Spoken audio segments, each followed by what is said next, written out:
As always, before we begin today's video, I'd like to verbally thank my patrons, especially those donating $10 or more such as CeeLo, Anatoly Volnov, Andrew Melnick, Silver Silence, Wolf HD, Young Master Pig, Missing a Tile, Darius Fazier, Almost Dead Again, James Phillips, Vladimir Nordholm, Colin Gajic, Jano, Duncan Bristow, Cooper Sutton, Fockhead, Money and Muses, Corbet Godwin, and JP De La Tour. Financially, things have been a little bit tight over the last month, but thanks to everybody's support, pretty soon I'll be getting a new microphone for myself. As often as I meet people who recognize the memes, I haven't met nearly enough people who really love King of the Hill. As bold a claim as this is coming from me, I genuinely believe that King of the Hill can compete with every other comedy show I've watched. This show has kept me coming back time and time again for years, and while the later seasons aren't, in my opinion, quite as good as the first few, the whole show is absolutely fantastic, which is really saying something for a show that lasted for 13 seasons. Meanwhile, my all-time favorite show, The Simpsons, really starts to go downhill for me around season 6. Anyways, back to King of the Hill, let's start with the basics. For me, you can have all the great writing and well-timed delivery in the world, but for a cartoon, none of that matters if you don't have good voice acting.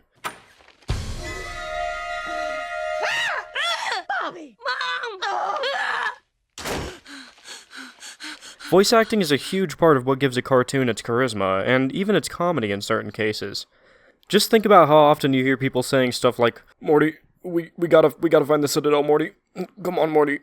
That's a sign of great voice acting to me. Well, I don't believe any cartoon has better comedic voice acting than King of the Hill.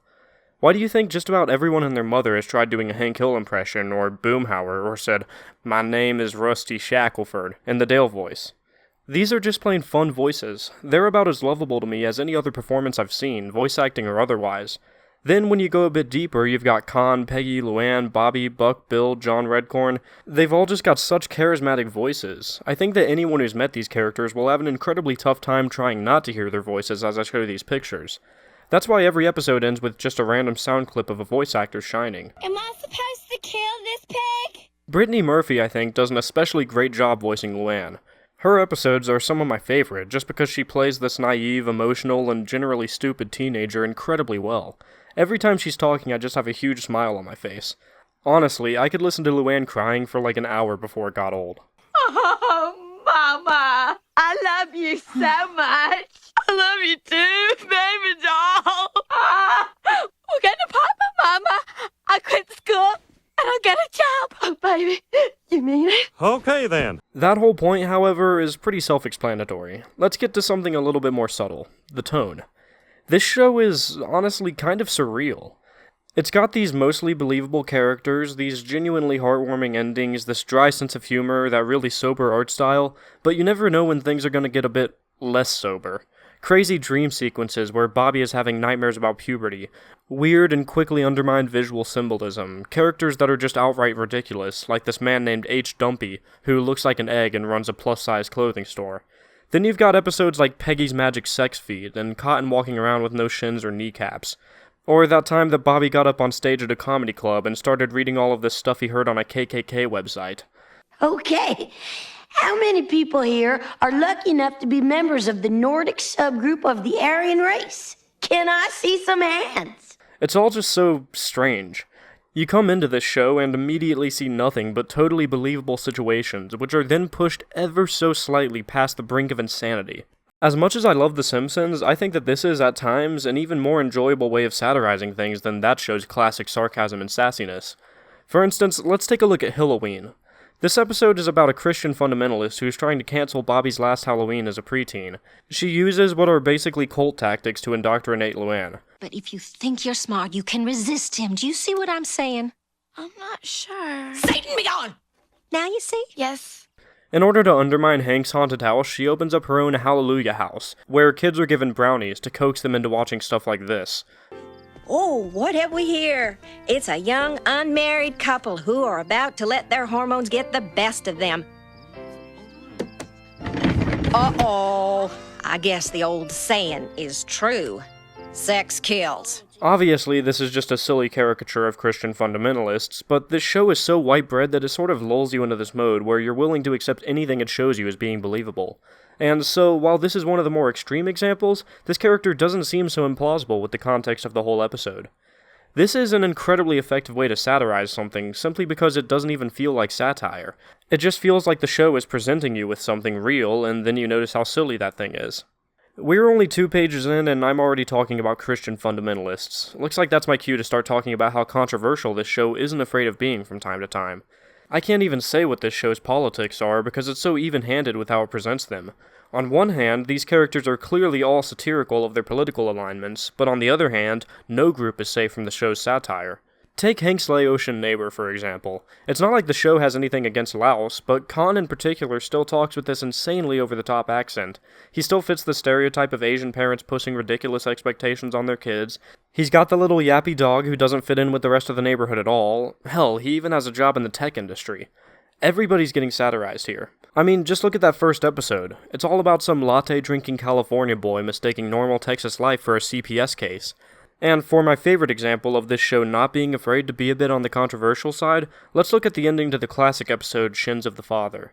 This whole episode is spent making fun of this old man and his sexist ways, and at the end, Hank gives Bobby a little lesson about how women weren't put on Earth to serve man. Women were not put on this earth to serve you and me. But then the camera pans out, and we see all of these women on roller skates wearing skimpy outfits serving food at this drive-in diner. This is a great piece of visual irony. Even though this show isn't afraid of it, I'd rather not get too political here or anywhere, so I'm not even going to begin to speculate on what point the show is trying to make by showing this. But I'll tell you this, it's a good point, especially back in '97 when this episode originally aired.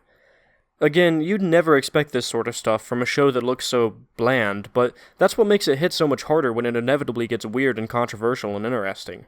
Talking about this episode in particular reminds me of a little idea I have about King of the Hill, the idea that prompted me to quit putting off this video.